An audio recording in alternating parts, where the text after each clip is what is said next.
ಇವತ್ತು Kolar town police station ವ್ಯಾಪ್ತಿಯಿಂದ ಒಂದು ಕೊಲೆ ಪ್ರಕ್ರಿಯೆ ರಿಪೋರ್ಟ್ ಆಗಿದೆ. ಡಿಸೀಸ್ಡ್ ಹೆಸರು ಸುಜಾತ 28 ಇಯರ್ಸ್ ಮತ್ತು ಆರೋಪಿ ಹೆಸರು ಚಿರಂಜೀವಿ 27 ಇಯರ್ಸ್. ಇಬ್ಬರಿಗೆ ಮೊದಲಿಂದ ಪರಿಚಯ ಇದೆ. ಈ ಸುಜಾತ ಒಂದು ಖಾಸಗಿ ಕಂಪನಿಯಲ್ಲಿ ನರ್ಸ್ ಆಗಿ ಕೆಲಸ ಮಾಡ್ತಾಯಿದ್ರು. ಚಿರಂಜೀವಿ ಒಂದು ಖಾಸಗಿ ಕಂಪನಿಯಲ್ಲಿ ಫೈನಾನ್ಸರ್ ಆಗಿ ಕೆಲಸ ಮಾಡ್ತಾಯಿದ್ರು. ಸೊ ಬೆಳಿಗ್ಗೆ ಇಬ್ಬರು ಕೋಲಾರ ಬಸ್ ಡಿಪೋಗೆ ಬಂದಿದ್ರು. ಅಲ್ಲಿ ಏನಾದರೂ ಮಾತುಕತೆ ಆಗಿ ಗಲಾಟೆ ಆಗಿತ್ತು.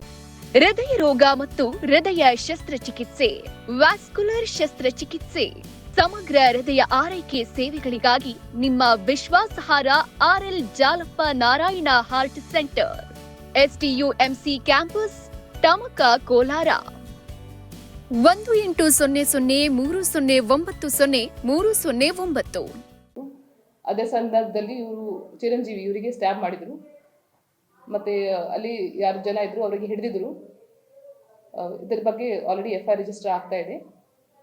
ನಾವು ಆರೋಪಿ ನಮ್ಮ ಪೊಲೀಸ್ ಕಸ್ಟಡಿಯಲ್ಲಿದ್ದಾರೆ.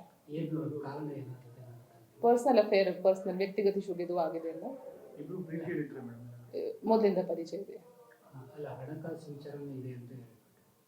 ಸ್ವಲ್ಪ ಲೋನ್ ಇಸ್ಕೊಂಡಿದ್ರು ಇವ್ರ ಕಡೆಯಿಂದ, ಚಿರಂಜೀವಿ ಕಡೆಯಿಂದ. ಬಟ್ ಅದು ಅಮೌಂಟ್ ನಾವು ಕನ್ಫರ್ಮ್ ಮಾಡಿ ಹೇಳ್ತೀವಿ. ಆರೋಪಿ ಸಿಕ್ಕಿದ್ದಾನೆ. ಓಕೆ.